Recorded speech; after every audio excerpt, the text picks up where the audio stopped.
Okay, तो M&M भी है आज के नंबर्स में। एक्चुअली आज का सबसे बड़ा नंबर M&M ही है, तो उस पर भी नज़र रहेगी क्योंकि वो काफ़ी एक बड़ा हमारा एक लीडरशिप पॉकेट रहा है मार्केट के लिए ऑटो स्टॉक्स में।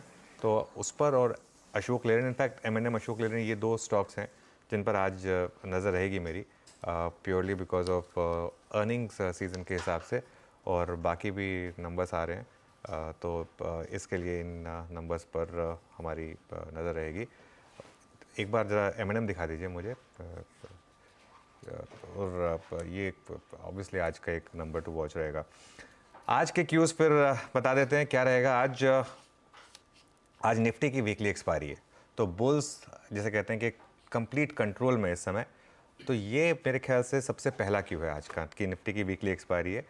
और एक चीज़ मैं कहूँगा इससे पहले कि मैं बाकी क्यूज़ पर आऊँ, मिड कैप्स की आउट परफॉर्मेंस कंटिन्यू करेगी। मुझे लग रहा है कि मिड कैप एक स्पेस है जहाँ पर आप फोकस में रखें अपने स्टॉक्स को और अच्छे स्टॉक्स पर फोकस रखें तो कोई दिक्कत नहीं है।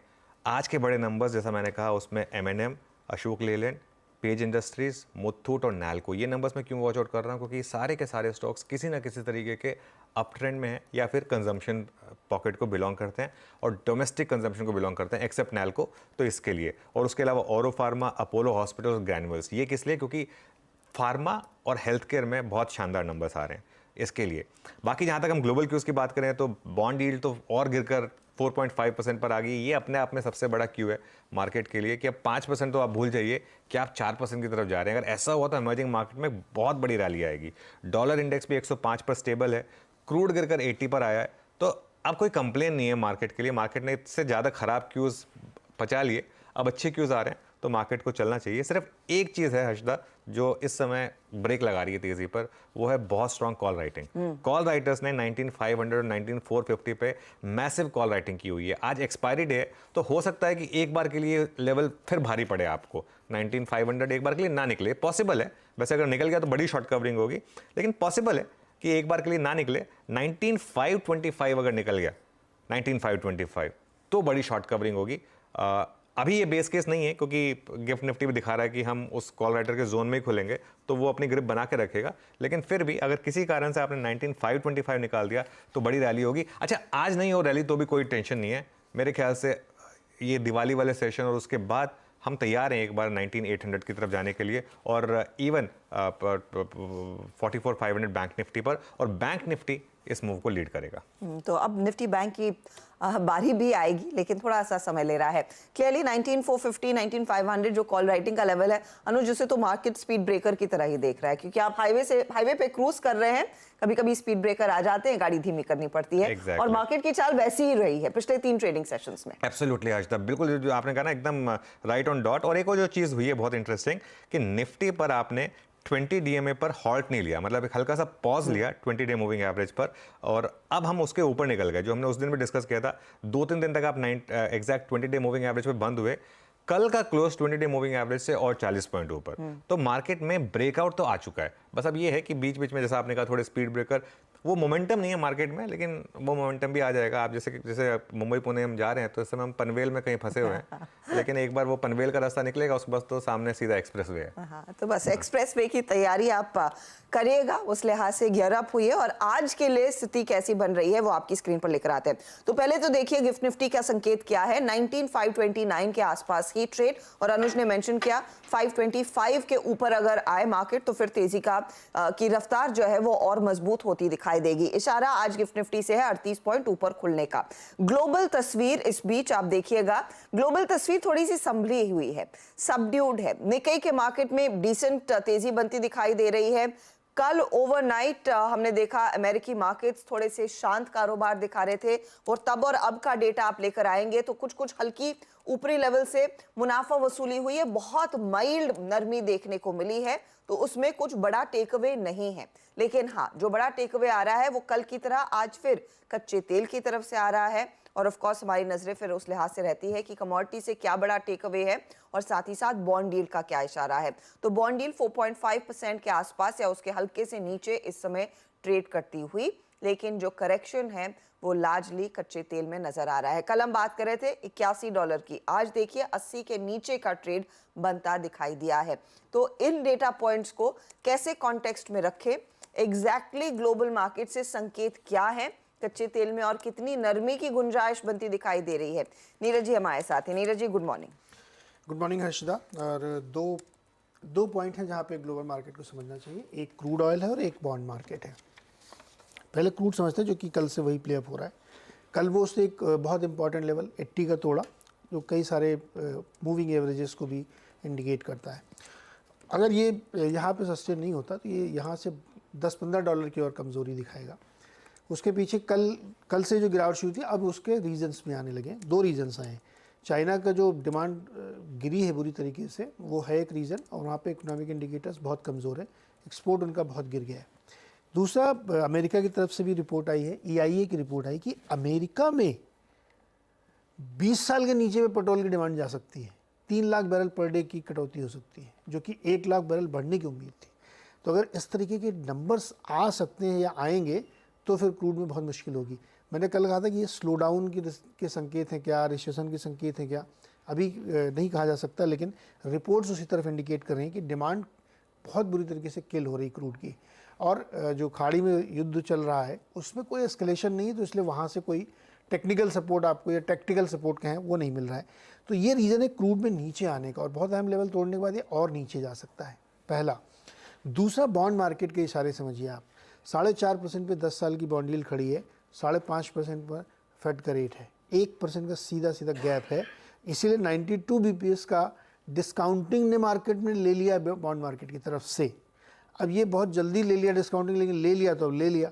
अब उसका फ़ायदा ये हो रहा है कि मार्केट में एक बायंसी ये बन गई है कि पॉज हो गया है, अब कटौती का इंतजार करिए, किसी भी समय ये अनाउंसमेंट आने शुरू हो जाएंगे, क्योंकि इकॉनमी अब आपकी उस तरफ जा रही है जहाँ पे संभालने के लिए ब्याज दरें नीचे लानी पड़ेंगी। तो ये दो फैक्टर मार्केट में प्ले हो रहे हैं।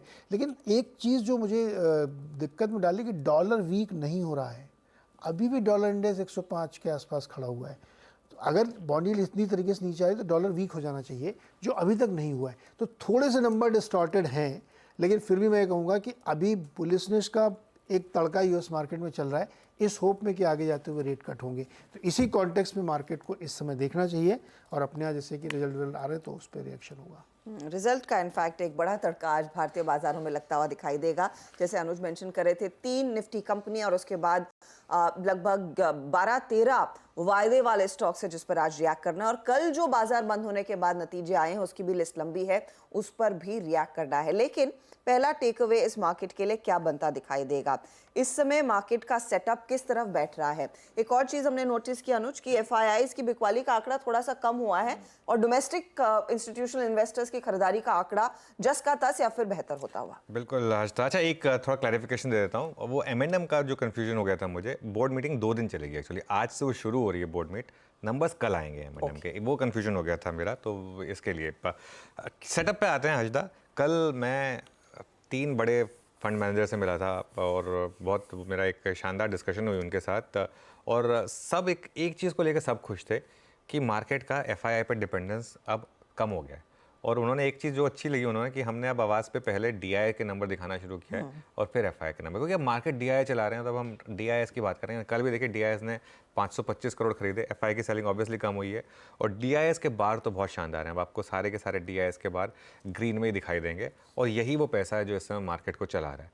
और ये बहुत इंटरेस्टिंग है, यही वो पैसा है जो मार्केट को बड़ी करेक्शन से ही बचाता है। क्योंकि पहले क्या होता था, हम इतने डिपेंडेंट थे FII के पैसे पर, हल्का सा मतलब ये अगर 10 साल पहले ये बॉन्ड यील्ड वाला मामला हुआ होता ना, निफ्टी 30% गिर जाता। लेकिन इस बार नहीं गिरा, कि 5% की बॉन्ड यील्ड तक हमने देख ली। क्यों? क्योंकि हम उस पैसे पर डिपेंडेंट ही नहीं है, वो पैसा वैसे ही नहीं आ रहा था हमारे पास, तो अगर निकल रहा है तो क्या दिक्कत है। तो DIS का पैसा मार्केट को सपोर्ट कर रहा है, इसके लिए मार्केट अब आपको बड़ी करेक्शन नहीं देगा। बड़ी करेक्शन मार्केट में अब आएगी हर्षदा ओनली अगर कोई ऐसा इवेंट आ जाए जो मार्केट ने प्लान नहीं किया। फॉर एग्जांपल, जनरल इलेक्शन में अगर NDA ना जीते तो बड़ी करेक्शन आएगी, ठीक है। स्टेट इलेक्शन में नहीं, जनरल इलेक्शन में, या फिर कोई जो ये युद्ध चल रहा है इसमें कोई बहुत बड़ा कोई चेंज आ जाए और वो क्रूड $150 पहुंच जाए। 2 ही ऐसे रिस्क है मार्केट में। बाकी तो खैर कोविड वगैरह जैसे रिस्क वो तो आपको पता नहीं होते कहाँ से आएंगे, लेकिन नॉन रिस्क में यही 2 रिस्क हैं जिसकी वजह से मार्केट में अगर बड़ी करेक्शन आएगी तो आएगी, वरना नहीं आनी चाहिए। सेटअप की जहाँ तक बात है FIIs की तरफ से, कल बहुत इंटरेस्टिंग चीज़ हुई। कल इंडेक्स फ्यूचर्स में फिर सेलिंग आ गई, 308 करोड़ की सेलिंग आ गई इंडेक्स फ्यूचर्स में। स्टॉक फ्यूचर्स में 1000 करोड़ की सेलिंग आ गई, और इंडेक्स फ्यूचर्स में जो सेलिंग आई वो आई बैंक निफ्टी में। निफ्टी में बाइंग थी, निफ्टी में 77 करोड़ की बाइंग थी, बैंक निफ्टी में करीब करीब 400 करोड़ की सेलिंग थी। कल बैंक निफ्टी की एक्सपायरी भी थी, तो ये मेरे ख्याल से उस वजह से एक थोड़ा सा इम्पैक्ट आया है। और लॉन्ग शॉट अगर आप देखेंगे तो कल शॉर्ट ज़्यादा जुड़े, 1100 लॉन्ग जुड़े, 6200 शॉर्ट जुड़े। तो अभी भी हम शॉर्ट हैं, 81% शॉर्ट पे बैठे हैं, 19% लॉन्ग, और मार्केट रोज हायर हाई बना रहा है। तो आप सोचिए शॉर्ट्स अल्टीमेटली क्या करेंगे। अगर मार्केट का ये ट्रेंड कंटिन्यू करा तो शॉर्ट्स इवेंचुअली कवर करेंगे, ये इतने शॉर्ट नहीं रह सकते सिस्टम में। कॉल लॉन्ग और जो कॉल और पुट का डेटा है वो थोड़ा बिगड़ गया है क्योंकि कल एक्सपायरी थी, तो इसके लिए उस पर ज़्यादा टाइम नहीं स्पेंड करूंगा मैं। पुट कॉल रेशो जो है वो आपका 0.98 पर आया है वर्सेस 1.07, तो वो भी ठीक है, बिनाइन है आपका। अच्छा, एक और चीज़ हो रही है, आपको याद होगा पिछले महीने तक रादर बाय दिस टाइम पहले 10 दिन के तक 8 या 9 स्टॉक बैन में आ जाते थे। अब आप नोटिस करेंगे कि सिर्फ एक ही स्टॉक काफ़ी दिन से बैन में था, GNFC, और अब एक और ऐड हो गया डेल्टा कॉर्प। 2 ही स्टॉक बैन में है। तो मार्केट में लोग थोड़े अभी भी डरे हुए हैं, और ये डर जब तक कायम है ना तब तक मिड कैप चलते रहेंगे। मिड कैप गिरते तब हैं जब लोग थोड़े से ज़्यादा, क्या कहते हैं उसको, वो चाचा चौधरी बन जाते हैं ना, जब तब मिड कैप गिरते हैं। वरना मतलब मिड कैप नॉर्मली ऐसा फेज हो ना मार्केट का, उसमें मिड कैप नॉर्मली चलते रहते हैं। अभी तक मुझे लगता है कि ओवरबॉट नहीं है मिड कैप, थोड़ी सी और रैली होनी चाहिए यहाँ पर। हालांकि मेरा कंफर्ट लार्ज कैप में ज़्यादा है, मैं बार बार कह रहा हूँ कि, लेकिन इसका मतलब ये नहीं कि मिड कैप गिरेंगे। एक कंफर्ट होना और एक मार्केट के एक्शन में फ़र्क है। मिड कैप भी चलेंगे, कंफर्ट ज़्यादा लार्ज कैप में, लेकिन अभी भी मिड कैप में मुझे लग रहा है कि स्पेस है थोड़ा सा और चलने के लिए यहाँ पर। तो मिड कैप्स में स्ट्रेंथ है, लेकिन दिग्गजों में भी मजबूती अब साफ देखने को मिल रही है। उस लिहाज से फिर इंडेक्स का ट्रेड क्या बनता दिखाई देगा? कंसिडरिंग हम हर रोज धीरे धीरे करके ही सही एक ऊपरी लेवल पर जा रहे हैं, आज के लिए क्या स्तर इंपॉर्टेंट है? देखिए, मैं ना रोज सुबह जब ऑफिस आता हूँ तो एक टी ब्रेक लेता हूँ, और नॉर्मली वहाँ पर डिटेल से 2-3 लोगों से बात हो जाती है। तो उससे एक चीज़ पता चलती है। आज सुबह मुझे किसी ने कहा कि सर कल इंटरडे में पैसा नहीं बना। नहीं बन रहा है आपका पैसा इंटरडे में, निफ्टी आपको पैसा नहीं बना के दे रहा है। निफ्टी का मैसेज बहुत क्लियर है, अगर आपको निफ्टी में पैसा बनाना है तो आपको इस तेज़ी में यकीन रखना पड़ेगा और आपको रिस्क लेना पड़ेगा। तो इंट्राडे ट्रेडर्स को पैसा नहीं है यहाँ पर, लेकिन अगर आप पोजिशनल ट्रेडर हैं तो मार्केट आपको अच्छा पैसा बना के दे रहा है। और ये हमारे पॉइंटर्स नहीं आ रहे हैं अनफॉर्चुनेटली, लेकिन ये एक मेन चीज़ है यहाँ पर। और कल भी देखिए आप, जो मार्केट ने क्या किया, एक ट्रेंडिंग सीरीज़ का एक एग्जांपल दे रहा है मार्केट, क्योंकि और ट्रेंडिंग सीरीज़ नॉर्मली सीरीज़ के हाईएस्ट पॉइंट पर जाकर बंद होता है। तो इस समय आपकी स्ट्रैटेजी एक बहुत सिंपल है, लॉन्ग रहें और अपने स्टॉप लॉसेस को ऊपर लाते रहें। ये एक निफ्टी में स्ट्रैटेजी है। पहला सपोर्ट 19401 का है यहाँ पर, कल का लो, और बड़ा सपोर्ट 19370 का है, ऑप्शन राइटर्स का जोन। तो इस पर ध्यान रखें आप। और अगर आपको बाइंग करनी है तो 19400 टू 19450 का वो बाय जोन है, और स्टॉप लॉस रहेगा आपका 19370 का। ये फ्रेश ट्रेड के लिए। और बड़ी ट्रेड तो वही है कि आप लॉन्ग में बने रहें। रेजिस्टेंस कहाँ है? पहला रेजिस्टेंस 19525 का जो कॉल राइटर्स का जोन है। उसके बाद मार्केट में बड़ी रेजिस्टेंस नहीं है 19800 तक, जो ब्रेकडाउन जोन था मार्केट का। और नवंबर एक्सपायरी तक मुझे लग रहा है कि 19800 पॉसिबल है कि दिख जाए आपको। चलो, तो 19800 नवंबर एंड तक उसकी तैयारी क्लियरली स्क्रीन पर धीरे धीरे करके ही सही, लेकिन बनती दिखाई दे रही है। निफ्टी बैंक का नोच, कंसिडरिंग कल हमने कुछ रिकवरी के संकेत देखे, वरना दिन भर हम लगभग 100 पॉइंट नीचे ही कारोबार कर रहे थे। आखिरी घंटे में थोड़ी सी रिकवरी आई, लेकिन कल जहां पर ICICI बैंक की तरफ से नॉर्मली सहारे की उम्मीद होती है वो नदारद था। HDFC बैंक दूसरी तरफ थोड़ा सा सपोर्ट कर रहा था। तो सिचुएशन कैसे बैठ रही है, और क्या निफ्टी बैंक में फिर से पैसा चर्न हो रहा है? निफ्टी बैंक में तकलीफ क्या है? निफ्टी बैंक इस समय उस स्टेज में जा रहा है जहां पर एक मार्केट एक बॉटमिंग आउट प्रोसेस में हर्षदा क्या होता है, इस तरीके के दिन आते हैं जिससे मार्केट बीच बीच में आपका कन्विक्शन टेस्ट करेगा। मेरा बेस केस ये है कि निफ्टी बैंक बॉटम बना चुका है, और वो 43200 का 200 डे मूविंग एवरेज, अब जब तक वो इंटैक्ट है तब तक निफ्टी बैंक में बॉटम है। अगर वो टूट गया तो ये थीसिस नलीफाई हो जाएगा, ये भी मैं पहले बता रहा हूँ। लेकिन मैं निफ्टी बैंक पर एक व्यू क्या ले रहा हूँ कि आप 43200 के एक स्टॉप के साथ लॉन्ग रह सकते हैं, क्योंकि आपके टारगेट 45000 तक के हैं। तो टारगेट बड़े हैं, इसके लिए आपको स्टॉप लॉस भी थोड़ा डीप रखना पड़ेगा। और आप 2 दिन पहले का ही लो देख लीजिए, 43283 तक गए थे हम, तो इसके लिए वो स्टॉप लॉस रखना ज़रूरी होता है थोड़ा सा डीप बैंक निफ्टी में। 44,000 और 44,500 पॉसिबल है। मैं तो 45,000 भी एक्सपेक्ट कर रहा हूँ, लेकिन उसमें थोड़ा टाइम लगेगा। सपोर्ट कहाँ पर है? पहला सपोर्ट है 43,547 पर, ये कल का लो है, और आपका बड़ा सपोर्ट है 43,200 पर, जो कि आपका 200 डे मूविंग एवरेज है। ये सपोर्ट है आपके।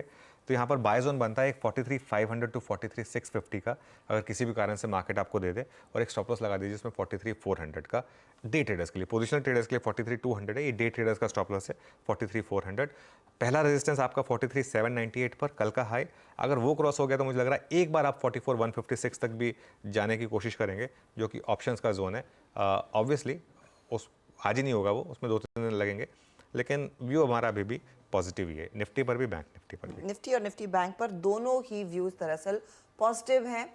हर डिप एक मौका आपको अभी भी खरीदारी का ही दे रहा है बाजार। तो ये